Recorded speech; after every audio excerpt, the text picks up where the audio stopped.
Ասա 4 բան, որ արեցիր հարսանիքը վերջանալուց անմիջապես հետո։ Գնացել եմ արագ շոր եմ հայկե, որովհետև մրսում էի, գնացել եմ տուն սոված էի, հաց եմ կերել, հետո գնացել եմ քնել եմ, որ առավոտը գնայի օդանավը բանս, այդքան բան։ Ոնց որ բոլոր հարսիկները։ Լավ առավոտը ճաշ էի կերել։ 4 էիր, որ գնել ես մեր հարսանիքի գումարով։ Ֆար,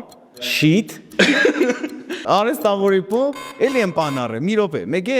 ավտոյի ապահովագրություն եմ արել Վրաստանում։ Ասա 4 տարբերակ ամուսնուց մեքենա ուզելու։ Տեղ եմ գնում, լավ դե տոր քշեմ էլի աղջիկ եմ, լավ դե ինչ ա եղել գնում քեզանից, լավ դե տոնքս դու Հենց քոնը, բայց մի պատասխան ես զգացի։ 4 պատճառ թե ինչի հարս ու պատասխան, ոչ թե փեսա պատասխան։ Որովհետև հարսի քողը տեսնելուց մարդիկ կնայեն, վիդուշիներին ընտրում են հարսները, ամեն ինչ հարսնիկի մեջ ընտրում են հարսները, աղջիկները կուզենան նորից կրեն հարսի քող, 4 տարբերակը, որովհետև տղեկը միշտ զբաղված են, արդեն պսակված են։ Պետք է իրանք աշխատին։ Սա հարսու պատասխանն է։ Այս խաղ խաղալու ենք այն մարդկանց հետ, ում հարսանիքները ես եմ վարել կամ վարելու եմ։